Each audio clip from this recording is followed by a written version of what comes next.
전국민 재난지원금 합의 번복 논란을 둘러싼 후폭풍이 거셉니다. 당내 비판에 직면한 국민의힘 이준석 대표는 가이드라인에 가까운 것이었다고 해명했지만 민주당은 약속대로 전국민 지급을 압박했습니다. 국회가 오늘부터 본격적인 추경안 심사에 들어갔습니다. 민주당이 전국민 재난지원금 지급을 추진하는 가운데 홍남기 경제부총리는 재정 운용은 정치 결정을 따라가지 않는다며 반대 입장을 분명했습니다. 지난해 정부가 발표한 재건축 조합원의 2년 실거주 의무 계획이 백지화됐습니다. 세입자 주거 불안 등 여러 부작용이 우려돼 온 재건축 2년 거주 의무 조항은 결국 국회 국토위에서 삭제된 채 관련법이 통과됐습니다. 뉴스앤 파워 인터뷰. 오늘은 지난 3월 제22대 대한민국 헌정회장으로 선출된 김일윤 헌정회장과 함께 대선을 앞둔 정치권의 과제와 차기 지도자 리더십 그리고 재점화된 개헌 논의의 합리적 방향을 짚어봅니다.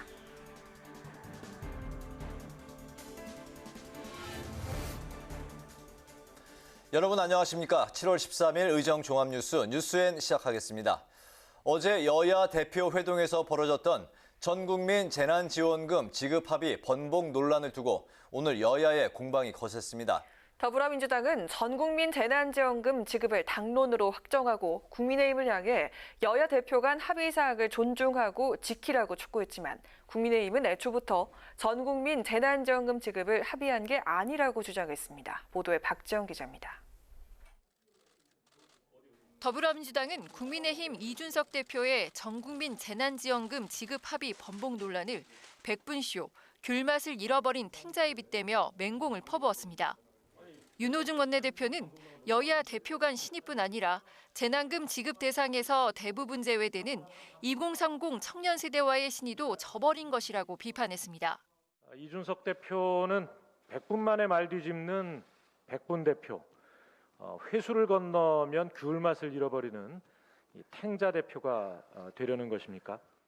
송영길 대표는 여야 대표 간 합의는 상생과 협치 차원에서 존중되어야 한다고 강조했습니다. 또 전국민 재난금 지급을 위한 재원 마련도 신용카드 캐시백에 소요될 예산 1조 1천억 원을 없애고 일부 항목을 조정하면 문제가 없다며 국민의힘이 대표의 결단을 뒷받침해달라고 촉구했습니다. 하지만 국민의힘은 애초부터 전국민 재난금 지급을 합의한 게 아니라는 입장입니다.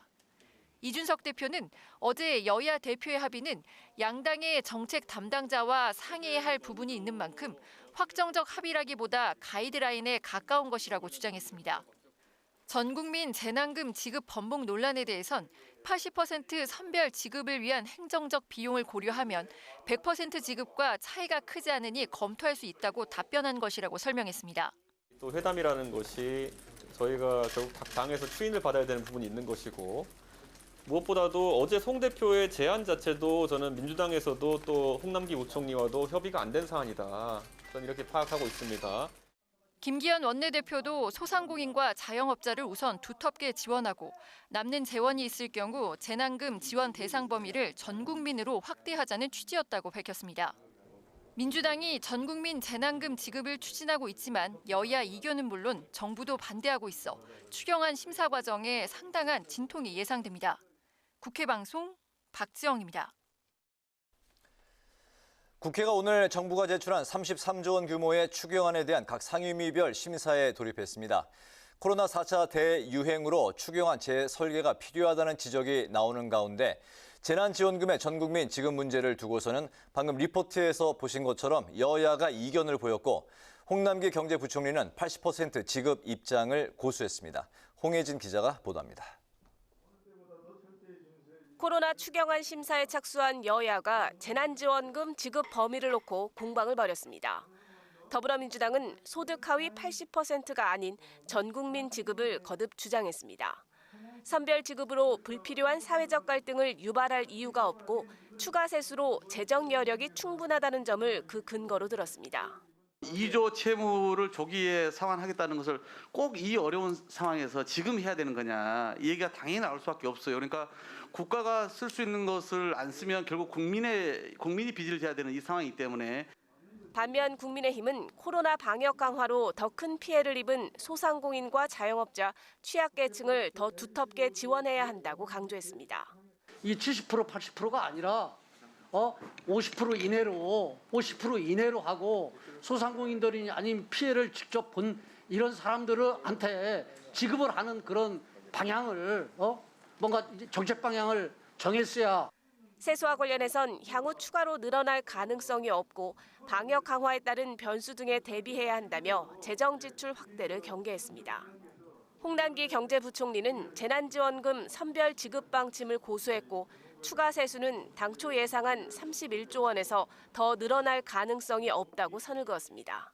전국민 재난지원금 100% 줘야 된다는 내용에 대해서 동의하지 않으신다는 거죠? 예, 그렇습니다. 재난지원금 선별 지급 문제를 놓고는 홍 부총리와 민주당 의원들 간 신경전이 벌어지기도 했습니다. 전국민 재난지원금으로 국회가 결정하면 그걸 따르시고 그 재정 운영을 그렇게 정치적으로 결정되면 그냥 따라가야 되는 그런 거라고는 생각하지 않고요. 여야는 소비 진작 지원 정책을 놓고도 충돌했습니다.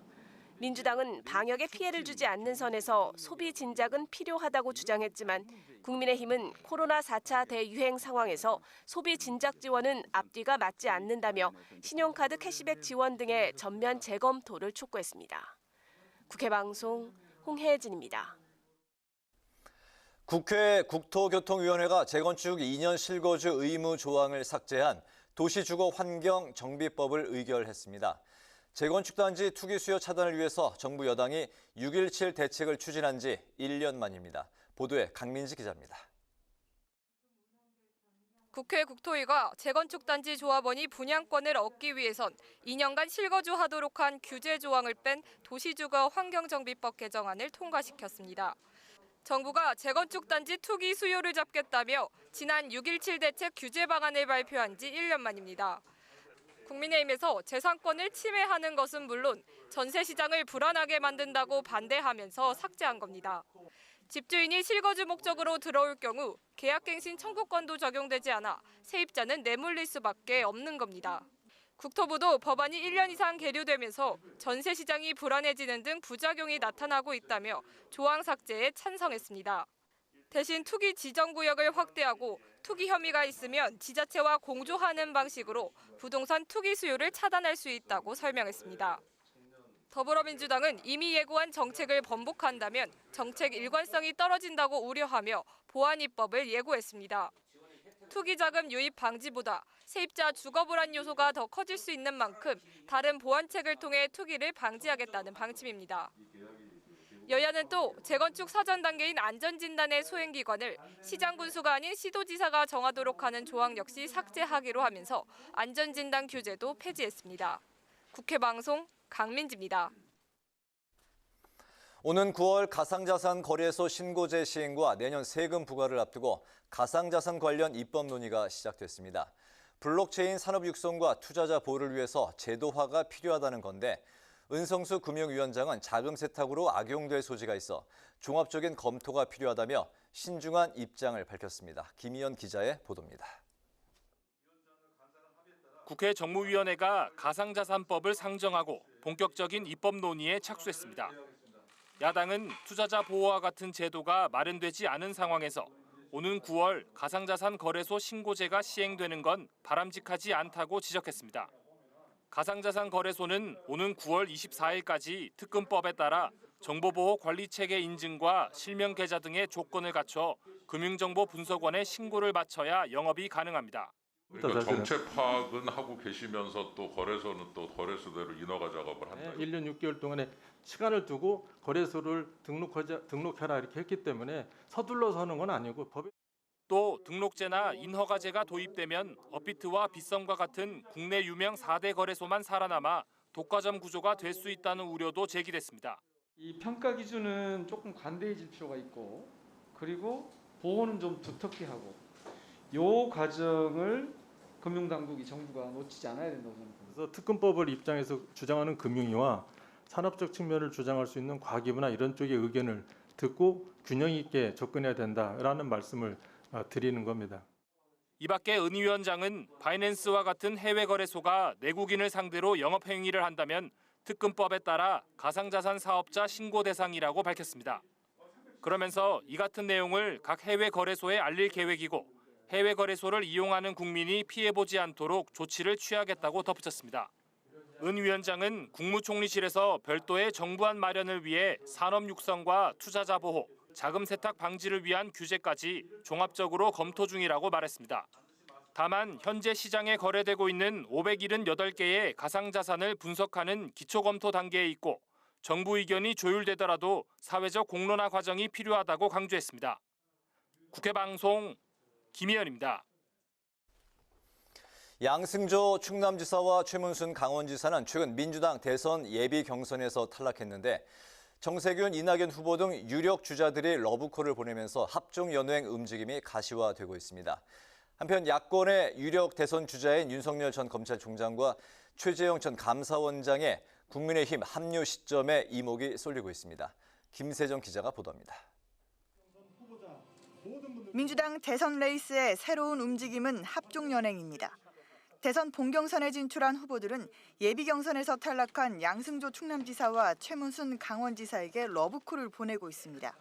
두 사람 모두 현직 도지사인 만큼 다음 달부터 시작될 권역별 순회 경선에서 해당 지역 표심 향방에 영향을 미칠 수 있기 때문입니다. 정세균 후보가 먼저 세불리기에 나섰는데 정 후보 측은 자신이 충남도청을 방문한 자리에서 양 지사가 지지자 40여 명과 함께 지지를 약속했다는 입장을 냈습니다. 그러나 양 지사 측은 지역을 찾아주신 분에 대한 예우 차원의 덕담이었을 뿐 공식적인 지지 선언이 아니라고 해명했습니다. 최문순 강원지사는 강원도에 이익이 되는 후보에게 손을 들어주겠다고 밝혔습니다. 최근 지지율 여론조사에서 상승세를 보이는 이낙연 후보 역시 충남을 찾아 충청권에서 국무총리를 발탁하는 방안을 생각해 볼 수 있다며 지역 표심을 공략했습니다. 코로나 방역에 집중하고 있는 이재명 후보는 긴급 기자회견을 열어 전국민 재난지원금을 3단계로 나눠서 지급할 것을 제안했습니다. 야권에선 국민의힘 바깥에 있는 주자들의 입당 시기가 최대 관심사입니다. 진중권 전 동양대 교수는 윤석열 전 검찰총장을 최근 만났는데 바깥에서 중도층을 결집한 뒤 마지막에 국민의힘 후보와 단일화하겠다는 생각이라며 당장 입당할 생각은 없어 보인다고 밝혔습니다. 반면 최재형 전 감사원장 측은 윤석열의 대안이 아닌 독자적인 평가를 받겠다면서 국민의힘 입당 시기를 검토 중이라고 밝혀 윤 후보와 차별화를 시도한다는 분석이 나오고 있습니다. 이런 가운데 사선의 국민의힘 박진 의원은 대선 경선 출마를 선언했고 대한민국이 저 박진에게 글로벌 역량과 지도력을 키워준 만큼 이제 저 박진이 새로운 자유선진국가 대한민국을 만들기 위한 일대 혁신에 앞장서는 대통령이 되겠습니다. 김동연 전 부총리는 라디오 인터뷰에서 대한민국의 변화를 위해 주저하지 않고 모든 일을 하겠다며 대선 출마를 시사했습니다. 국회 방송 김세정입니다.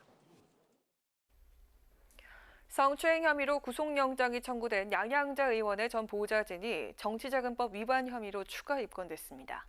해당 보좌진은 회계 책임자에게 지시해 유령 직원에게 급여 수천만 원을 지급한 것처럼 서류를 꾸민 혐의를 받고 있습니다. 민주당 윤리심판원은 어제 양 의원이 사건 이후 성폭력은 없었다고 인터뷰한 부분을 2차 가해로 보고 양 의원의 젠역을 결정했고 추후 당 최고위 보고와 의원총회 과반수 찬성 의결을 거쳐 최종 결정됩니다. 더불어민주당이 박형준 부산시장을 불법 사찰 허위사실 공표 혐의로 검찰에 고발했습니다. 민주당은 박 시장이 지난 부산시장 선거 과정에서 4대강 불법 사찰에 관여한 적도 없고 알지도 못한다고 하면서 당선 목적으로 공직선거법을 위반했다고 주장했습니다. 민주당은 박 시장이 이명박 정부 청와대 홍보기획관 시절 불법 사찰 내용을 대통령에게 보고하고 후속 조치까지 지시받는 등 불법 사찰에 관여하고 개입하거나 보고받은 사실이 국정원 감찰실 조사로 확인됐다고 말했습니다. 박 시장은 입장문을 내 이를 부인하면서 반박했고 국민의힘도 민주당에게 시정의 발목을 잡는 구태 정치를 중단하라고 촉구했습니다. 국민의힘 김기현 원내대표가 KBS의 수신료 인상 검토와 관련해 필요하다면 수신료 거부 운동도 불사할 것이라고 밝혔습니다. 김 원내대표는 원내대책회의에서 KBS가 적자에도 억대 연봉 잔치를 계속하고 방송인 김대동 씨에게 회당 350만 원, 연 7억 원의 출연료를 줬다고 지적했습니다. 또 사실상 세금과 같은 국민 수신료를 강제 징수하면서 지난 4월 재보궐선거 당시 생태탕과 페라가모 괴담을 부추기며 여당의 선거운동원 역할을 하는 등 국민 우롱과 편파방송 투성이라고 주장했습니다. 국민의힘 정점식 의원이 현역 국회의원으로는 세 번째로 코로나19 확진 판정을 받았습니다. 정 의원은 지난주 목요일 경남 지역 의원회의에 참석한 기자가 확진 판정을 받아 검사를 받았고 양성 판정을 받은 것으로 알려졌습니다. 당시 회의는 국회 안에 있는 식당에서 오찬 간담회 형식으로 열렸고 국민의힘 소속 경남 지역 의원 대부분과 일부 기자가 있었던 것으로 전해졌습니다.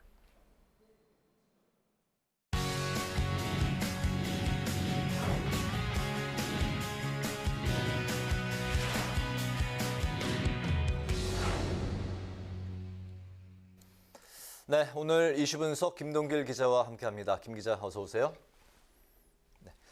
어제 민주당의 송영길 대표와 국민의힘 이준석 대표가 만찬 회동을 하고 이후에 전국민 재난지원금을 지급하기로 합의했다는 소식이 이제 언론을 통해서 이제 바로 밝혀졌는데 이후에 또 논란이 발생했습니다. 어떻게 된 내용인지 먼저 정리부터 해볼까요? 네, 어제 송영길 대표와 이준석 대표가 이제 만찬 회동을 했습니다. 네. 사실은 이제 지난 7일 이제 치맥 회동, 치킨과 맥주 회동을 하기로 예정이 돼 있었는데 그랬었죠? 코로나19 확산세가 이제 커지면서 취소가 됐다가 이제 어제 저녁을 먹는 걸로 그렇게 둘이 만났거든요. 네. 그런데 일반적으로 보통 여야 대표가 어떻게 보면 이제 처음 만나는 자리였고 식사하는 자리였기 때문에 만찬 회동에서는 되게 일반적으로 뭐 협치하겠다 아니면 지금 코로나19가 좀 심하니까 방역에 뭐 여야가 뭐 함께 하겠다 이견 없이 열심히 하겠다 뭐 이런 선에서 주로 합의 내용이 나오거든요. 네. 근데 이례적으로 한 7가지 합의사항이 나왔는데 그중에 논란이 된 게 이제 전국민 재난지원금 지급이었습니다. 이거는 아직 그 민주당 내에서도 당시에는 아직 그 논란이 좀 있었던 부분이고 국민의힘의 입장에서도 이게 그 선별 지급이었거든요. 그런데 아직 그 추경 심사가 시작되기 전이었는데 네. 여야 대표가 만나서 합의를 했단 말이에요. 이 논란이 되는 상황에. 그래서 네. 좀 이례적인 합의였다 이렇게 볼 수 있겠습니다. 거기다 여야가 첨예하게 대립했던 부분에 대해서 이제 합의 발표가 나왔기 때문에 언론에 이제 더 크게 관심을 받고 크게 이제 보도가 됐었는데 7가지 이제 합의 사항이 이제 나왔던 걸로 이제 전해지고 있는데 그 중에 하나가 전국민 재난지원금 이제 합의였던 거죠. 네. 그리고 나서 이제 번복이 됐었는데 이 합의된 내용이 이제 정확히 이제 워딩, 팩트로 본다면 어떤 내용인가요? 제가 그 여야 대변인이 이제 발표한 내용을 좀 읽어드리면 네. 현재까지 검토안에서 훨씬 상향된 소상공인 지원을 두텁게 하자. 그리고 전국민 재난지원금을 지급하는 방향으로 결정을 하고 지급 시기는 방역 상황을 봐서 결정하는 것으로 이렇게 했습니다. 네. 그러니까 합의 내용 발표 문제가 된 분이 바로 이 전국민 재난지원금을 지급하는 방향으로 결정하자. 바로 네. 이 부분이었거든요.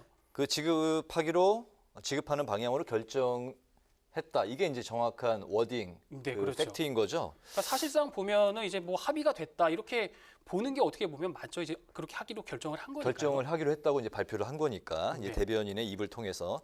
근데 이제 바로 이런 거는 여태까지 이제 국민의힘이 선별 지급을 주장해온 그 입장과는 또 그 많이 차이가 있는 거잖아요. 네, 확실히 이제 배치되는 내용입니다. 국민의힘은 일관되게 주장해온 게 전국민 지급이 아니라 선별 지급이었거든요. 또 이제 수도권 이제 거리두기가 강화되면서 소상공인과 이제 자영업자의 지원 좀 두텁게 하자. 네. 그렇게 주장을 해왔는데 그렇기 때문에 이 전국민 재난지원금 지급에 대해서는 반대 입장을 취해왔습니다. 추경안 심사를 앞두고도 반대한다는 입장을 분명히 했었거든요.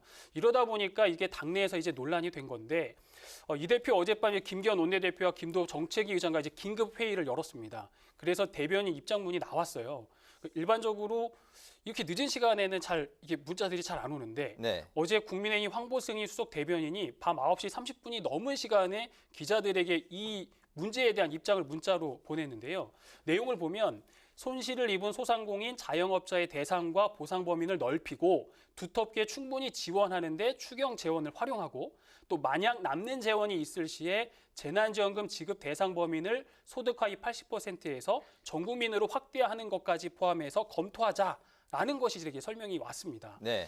이준석 대표 오늘 입장을 발표를 했어요. 배석자가 없었기 때문에 생긴 오해였다. 뭐 이렇게 좀 해명을 했고요. 김기현 원내대표는 여야 합의 자체가 팩트가 아니다. 전국민 재난지원금 합의가 아니다. 뭐 이렇게 이제 입장을 밝혔습니다. 네, 그러니까 이제 번복을 통해서는 전 국민 지급 결정이 아니고 이제 검토하기로 한 것이었다. 네. 이렇게 이제 수정을 한 건데, 그런데 이 지급 대상 부분에 있어서는 정부와 지금 이제 민주당 간에도 그 온도차가 있죠. 네, 정부는 이제 소득하위 80%의 지급을 하자라는 걸로 추경안을 제출을 했습니다. 이게 당정 간의 합의를 통해서도 이제 제출이 된 내용이거든요. 네. 근데 민주당에서 이제 당 내에서 아니다 90% 하자, 아니야 전 국민 하자 이렇게 하면서 정책구청까지 열었고 이제 결정이 안 됐는데 오늘 최고위에서 이제 당론으로 확정을 했습니다.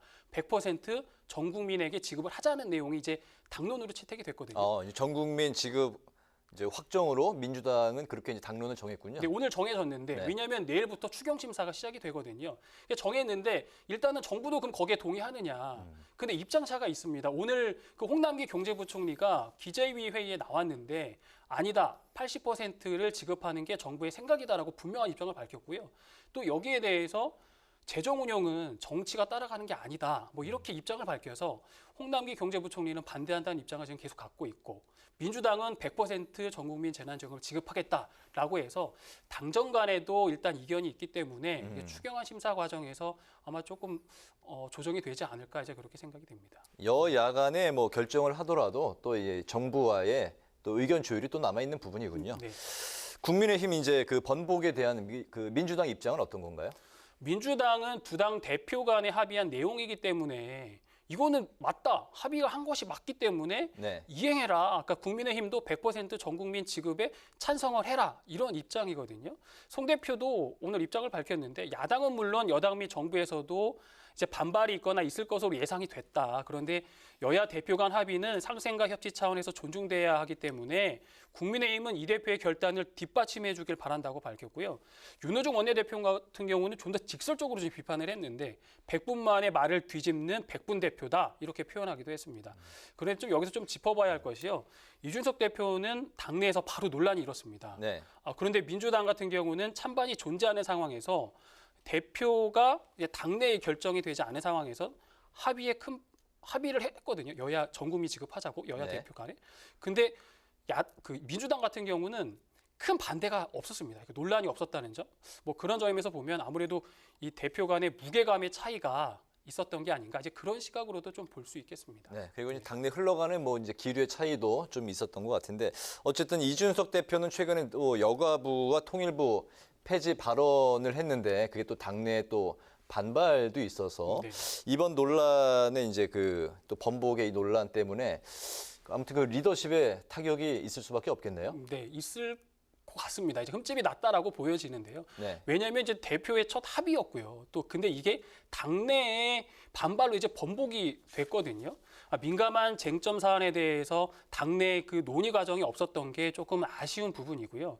당내에서 이제 불만의 목소리들이 많이 나왔습니다. 국민의힘의 원칙을 독단적으로 뒤집었다는 게 주요 비판이었는데 조금 전에 말씀하셨지만 이 대표가 최근 여가부 통일부 폐지론을 들고 나왔는데 네. 여기에 이제 재난지원금 번복까지 이제 나왔단 말이에요. 야당의 1대표로서 무게감, 좀 신중할 필요가 있다는 지적이 있었습니다. 또 30대 대표의 리스크가 나온 것이라는 좀 분석이 있었는데 민주당 송영길 대표는 5선의 중진입니다. 그 송 대표의 경륜과 구력에 약간 밀렸다는 이런 평가도 좀 나오고 있는데요. 이 대표의 앞으로의 행보는 좀 신중해질 것 같습니다. 그런데 지금 이제 대선 경선 레이스에 들어가기 전에 뭐 이런 그 문제들이 터졌기 때문에 이 대표의 입장에서는 좀 더 신중해질 것 같고 발언도 좀 신중해질 것 같고요. 그렇기 때문에 그 대선 경선의 레이스에서 나오지 않았다는 것이 좀 어떻게 보면 좀 다행이지 않았나 그렇게 좀 판단을 해볼 수 있겠습니다. 네, 어쨌든 이번에 그 최근에 그 논란으로 그 이준석 리더십이 앞으로 어떻게 흘러갈지 좀 지켜봐야 될 것 같습니다. 오늘 그 이슈 분석에서는 송영길, 이준석 전국민 재난지원금 합의 발표 후 번복 그리고 도마 위에 오른 이준석 리더십까지 살펴봤습니다. 김동길 기자 수고했습니다.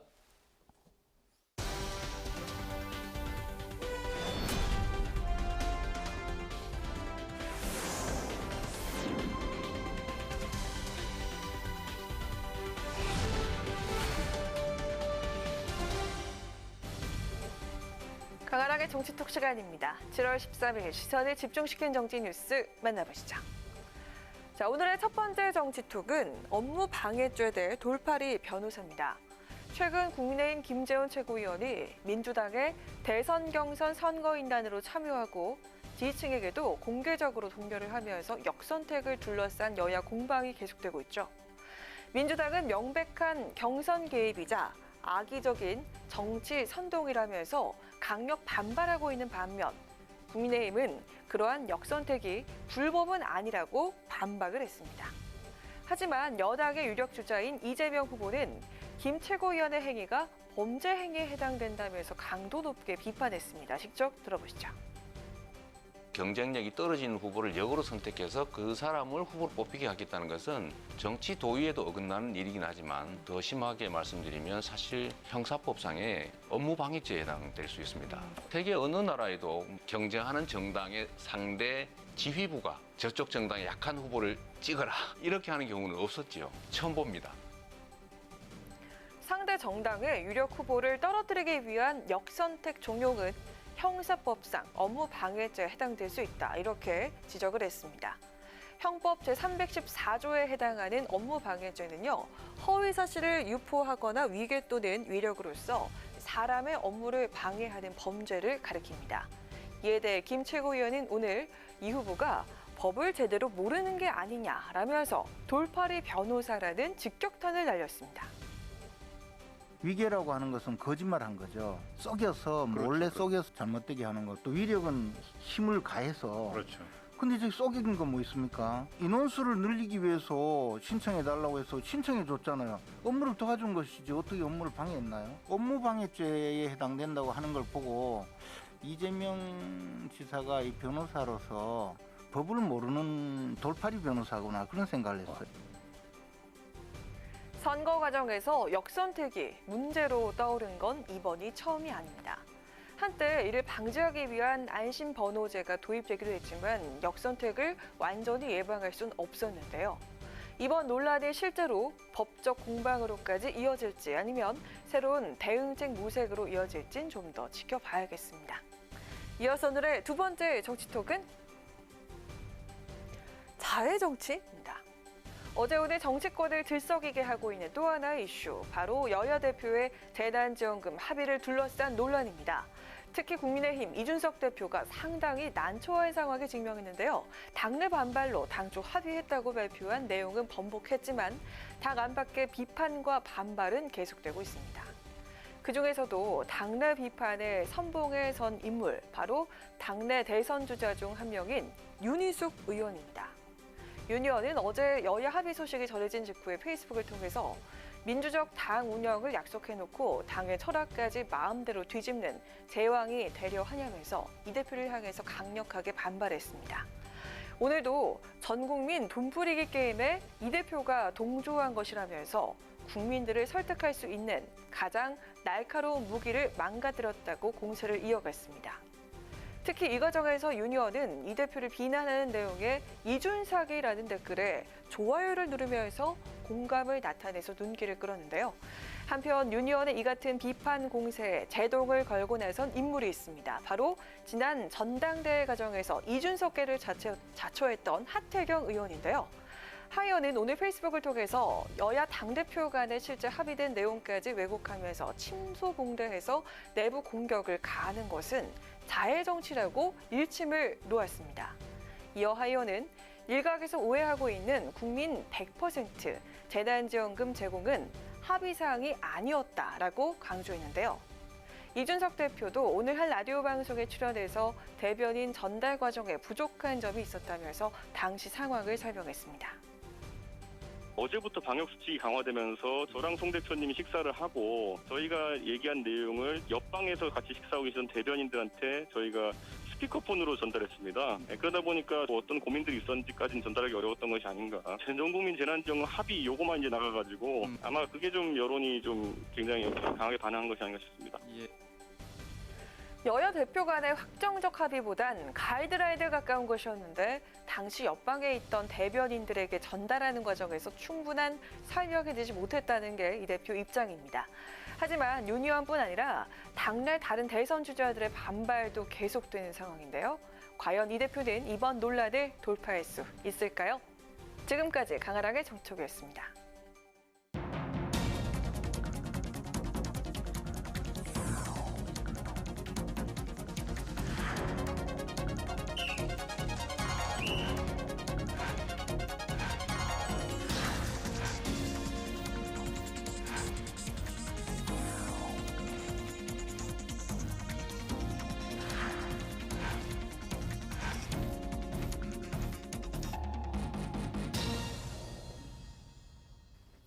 네, 이번 시간은 뉴스앤 파워 인터뷰 코너입니다. 앞으로 나흘 뒤 이번 주 토요일은 제73주년 재헌절입니다. 대한민국 헌법 공포를 기념하는 날인 만큼 입법부인 국회로서는 상당히 뜻깊은 날인데요. 어제와 오늘 파워 인터뷰에서는 재헌절 특집으로 정치 원로를 모시고 고언을 듣는 시간을 마련하고 있습니다. 오늘은 오선의 국회의원을 역임하고 제22대 대한민국 헌정회장을 맡고 계신 김유륜 헌정회장을 스튜디오에 모시고 관련 이야기 나눠보겠습니다. 회장님 안녕하십니까? 안녕하세요. 안녕하세요. 네, 바쁘신데 나와주셔서 대단히 감사합니다. 네. 지난 이제 3월에 헌정회장에 당선이 되셨으니까 지금 이제 한 4개월 정도 되신 건데요. 헌정회장으로서의 역할과 포부부터 먼저 듣겠습니다. 헌정회장의 역할을 물으시니 이 매우 무거운 중식감을 느낍니다. 대한민국 헌정회는 이 나라 그 민주 발전을 위해서 이 헌신해 온 이바지해 온 분들이 이 전 의원들이 모인 단체입니다. 저는 이 각 회원들이 자기들의 이제 잠재력을 개발하고 그리고 그동안 경험했던 많은 경험과 그리고 이제 했던 역할들을 다시 그리고 이 국가 사회를 위해서 헌신하는 기회를 만들어주는 것이 제가 할 역할이라고 생각되어집니다. 그들의 이제 뜻과 능력을 발휘하도록 하려면 여러 가지 이제 그 여건들이 갖춰야 되고 요소가 되어야 되는데 막 그 문제에 대해서는 꾸준히 제가 헌정회장으로서 뒷받침하고 그리고 또 이제 하려고 노력하고 있습니다. 있는데 그 중에 또 하나가 미국처럼 국회의원 지난 사람들에게 그 일정한 자격을 줘서 그 입법 활동 등 국내 활동을 하도록 하고 또 때에 따라서는 매우 어려운 이 국제 외교 문제들도 이렇게 나서서 할 수 있도록끔 그렇게 하려고 노력하고 있습니다. 고문으로서 여러 가지 이제 활동을 할 수 있게 뒷받침하겠다는 그런 말씀이시죠? 알겠습니다. 네, 대한민국 헌정회 국회의원 출신 모임인 걸로 알고 있는데요. 현재 규모, 그러니까 인원수가 얼마나 됩니까? 헌정회원은 현재 1,180명이 됩니다. 네. 180여 명이요? 예, 1,180여 명. 네. 예. 1,180여 명인데 이 헌정과 우리나라 정치 발전을 위해서 임기 동안에 가장 주력하고 싶은 그런 분야가 있다면 어떤 분야입니까?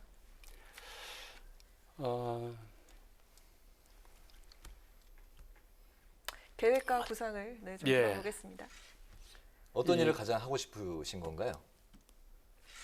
제가 하고 싶은 거는 이분들이 이 전문성과 그리고 경륜을 갖다가 활용해서 이 국가 사회에 기여하도록 하는 거 아닙니까? 네. 그리고 이제 그 나아가서는 제가 이제 하고자 하는 일 중에 하나가 외국의 국회의원들 지난분들과 교류를 하면서 국제 활동도 넓혀 나가려고 그렇게 생각을 하고 있습니다. 네, 알겠습니다. 그 방금 말씀하신 이제 외국의 국회의원들과의 이제 교류 활성화도 이제 말씀을 하셨는데 그 미국에도 헌정회 같은 그 전직 이제 국회의원 그 의원의 그 협회 연방 의원 협회가 이제 있는 걸로 알고 있는데 최근에 우리 헌정회하고 이제 MOU 이제 계약을 체결한 걸로 알고 있습니다. 어떤 내용인가요? 제가 하고자 하는 일 중에 또 중요한 것이 아까 말씀하신 마찬가지로 이 외국 전 국회의원 지난분들 단체와 이 국제 교류를 맺는 겁니다. 이번 그 행사는 헌정회로서는 처음 있는 국제 행사고 그리고 그날 지난 6월 28일 날 한국 출신 창준 네. 전 하원 의원을 비롯해서 김창준 전 하원 의원, 전 미국 그 의원들이 7명이 왔어요. 그분들과 함께 한 모두 15명이 동반자들끼리 왔는데 우리 후원정 회원들하고 합쳐가지고 모여서 MOU 체결을 했습니다. 그 MOU 체결의 그 이제 내용은 그동안 그 동맹을 바탕으로 해서 양국 간의 우호 교류와 그리고 적극적인 더욱 그 가까운 외교 관계를 친선 관계를 그리고 동맹 관계를 맺어가자 그런 이야기를 했습니다. 네, 그 MOU 이제 체결했던 그 화면이 지금 이제 자료 화면으로 나갔었는데요. 정치 사회적으로 우리 사회가 많이 이제 그 분열이 돼 있고 양극화돼 있다라는 그 목소리, 우려의 목소리 나오고 있습니다. 그런 상황에서 이제 정치 불신을 하는 상황에서 우리나라 그 정당 사상 최초로 30대 보수 야당의 이제 당 대표도 이제 출연을 했는데 최근 이런 그 일련의 정치권의 그 상황 분위기 보시면서 어떤 생각 드셨습니까? 정치인들은 뭐 입만 열면 통합이다 그리고 협치다 고 외쳐대고 있습니다.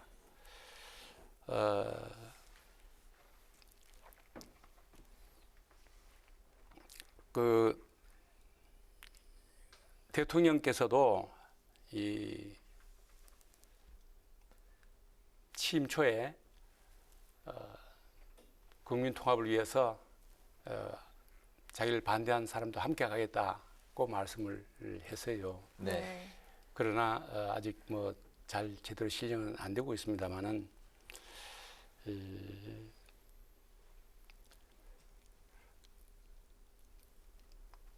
그들이 해야 할 일들 그리고 이제 내가 도와줄 일들을 함께 이렇게 고민하고 노력하고 있습니다. 네. 이제 차기 대선이 8개월 앞으로 다가오면서 대선 전국이 펼쳐지고 있는데요. 회장님께서는 대한민국의 차기 지도자, 어떤 사람이 돼야 된다. 지도자상은 이런 거다. 이렇게 시원하게 한번 솔직하게 터놔주셔도 좋을 것 같습니다. 대통령이 될 사람이라면 갖춰야 될 여러 가지 리더십이 있습니다. 그 중에서 많은 그 요건이 있지만은 한 요약해서 한 5가지만 이야기를 드리면은 우선 국정을 다스릴 수 있는 탁월한 능력이 있어야 됩니다. 국정 능력 이게 가장 중요한 그 덕목인가요? 그리고 둘째가 높은 도덕심을 가져야 됩니다. 도덕성. 그래서 셋째가 말하자면 국민하고 소통할 수 있는 그런 소통 능력을 가져야 돼요. 세 번째가 소통 능력, 국민과의 소통 능력. 또 한 가지 말씀드린다면 앞을 내다볼 수 있는 통찰력을 가져야 됩니다. 또 한 가지는 인사가 많다는 말이 있듯이 이 사람을 잘 다룰 줄 알아야 됩니다. 그런데 여러 가지 그 기술 선진화를 부르짖고 있고 또 각 분야 산업에 이 인프라를 바탕으로 한다면 대통령만 좀 잘하게 되면은 G7 국가 중에서 아주 선진국이 될 수 있고 또 당선될 때 지지율보다도 훨씬 많은 지지율을 갖는 그런 대통령이 될 수 있다고 생각을 합니다. 그 리더십의 그 5가지 요건으로서 국정 운영 능력, 그리고 도덕성, 국민과의 소통, 통찰력, 그리고 마지막 5번째를 인재들을 적재적소에 활용하는 그런 이제 그렇습니다. 인술 능력을 이제 말씀을 해 주셨습니다. 그 최근에 이제 정치권에서 이제 또 크게 떠오르고 있는 화두가 이제 개헌인데요. 박병수 국회의장과 유력 이제 대선 주자들이 개혁의 필요성에 대해서 이제 언급을 하고 있습니다. 내년 이제 3월까지 대선이 이제 한 8개월 정도 남은 시점에서 이제 뭐 개헌이 당장 이루어질 것인지에 대해서는 이제 좀 의문이기도 하는데 그 앞으로 이제 그 개헌이 어떤 방향으로 논의가 되어야 하고 또 개헌이 되기 위해서는 해법이 어떤 것인지 좀 말씀을 듣고 싶습니다. 사람이 성장하면 몸에 맞는 옷을 맞춰야 됩니다. 국가도 성장하면 거기에 맞는 헌법과 제도를 바꾸는 것이 당연합니다. 그런데 우리나라 현행 대통령 중심제는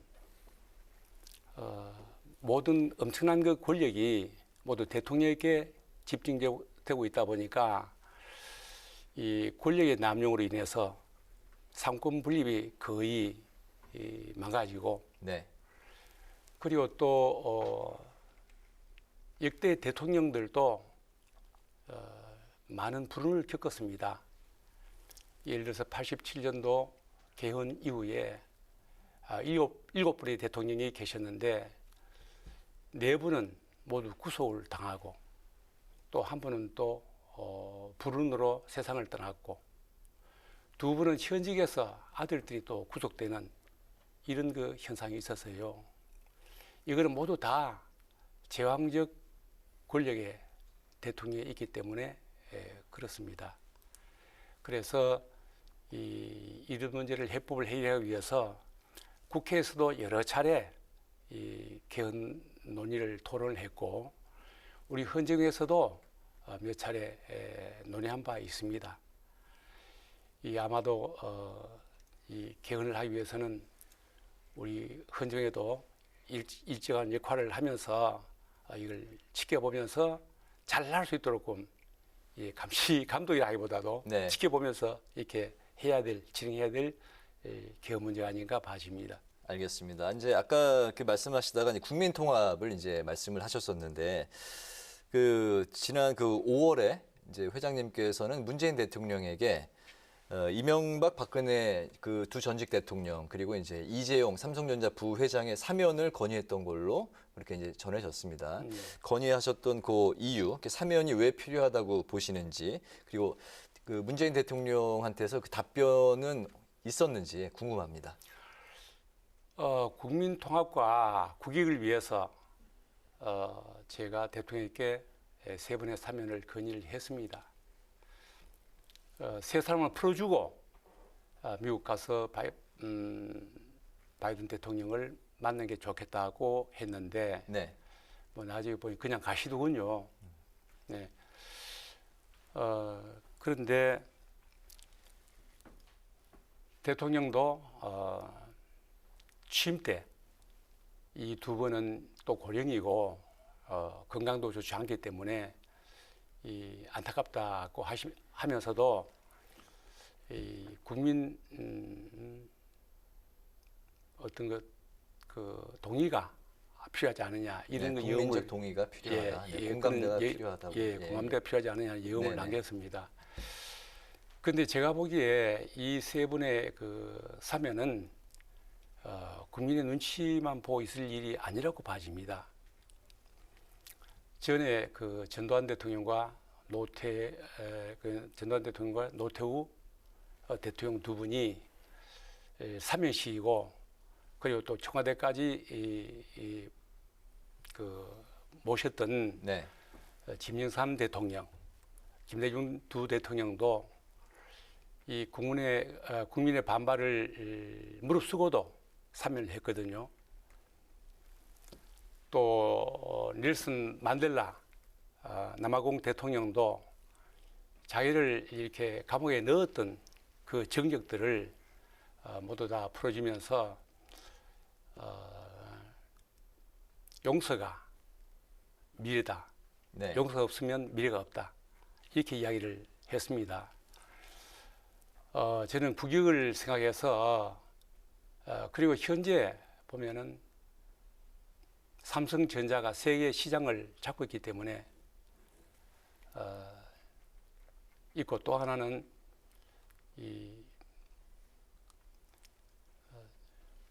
잡고 있는 그 이제 삼성전자의 그 이재용 회장은 사면을 해서 이 국제 글로벌 기업을 직접 경영할 수 있도록 하는 것이 국익을 위한 게 아닌가 그렇게 생각을 합니다. 알겠습니다. 네, 이제 마지막으로 드리는 질문인데요.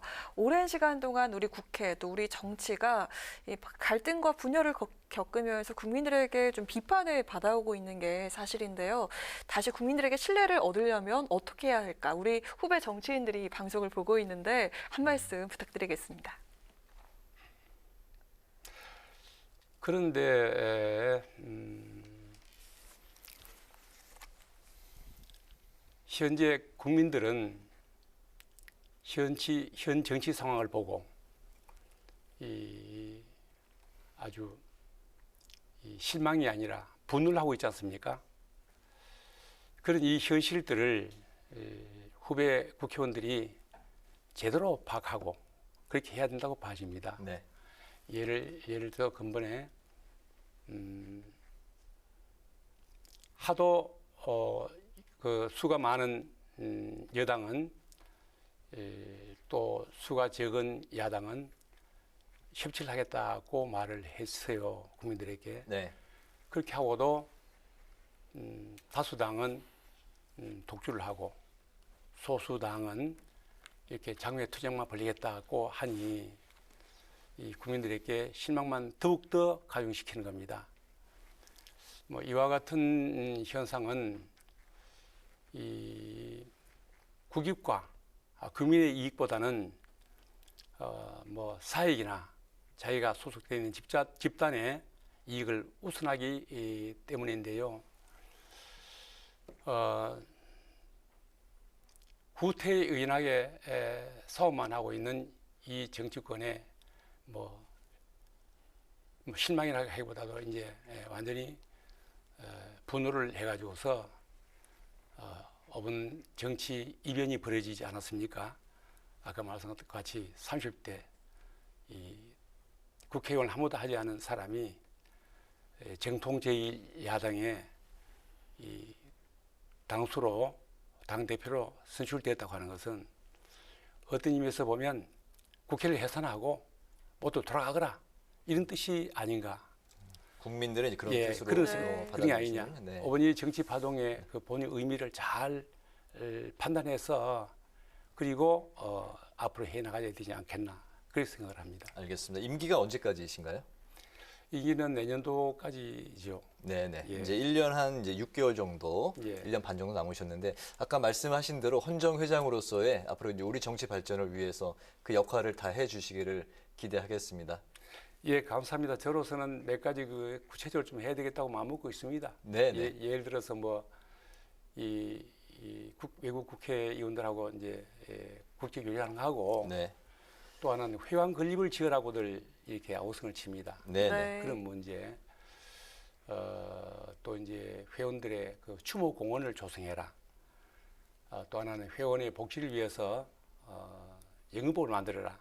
이런 것들을 또 다 제가 또 그 지난번 때 공약을 또 했던 일도 있고 어쨌든 이런 것들을 제대로 실행하기 위해서 노력을 열심히 하고 있습니다. 잘 알겠습니다. 오늘 그 뉴스앤파워 인터뷰에서는 대선을 앞둔 정치권의 과제 그리고 차기 지도자의 리더십, 재점화된 개헌 문제의 바람직한 방향과 논의에 대해서 지금까지 김일윤 헌정 회장과 함께했습니다. 회장님 건강하시고 오늘 말씀 잘 들었습니다. 고맙습니다. 초대해 주셔서 고맙습니다. 네, 고맙습니다. 예, 국회 방송의 무궁한 발전을 빕니다. 감사합니다. 네, 감사합니다. 전국 대부분 지역에 폭염특보가 내려진 가운데 오늘 경주는 올 들어 가장 높은 35.4도까지 올랐습니다. 밤에는 열대야가 이어지겠는데요. 내일도 한낮 기온 대구 35도, 서울이 32도까지 올라 덥겠습니다. 네, 폭염의 열대야, 올여름 무더위 기세가 심상치 않은데요. 더위 대비와 건강관리 철저하게 하셔야겠습니다. 오늘 뉴스에는 여기서 마치겠습니다. 시청해주신 여러분 고맙습니다.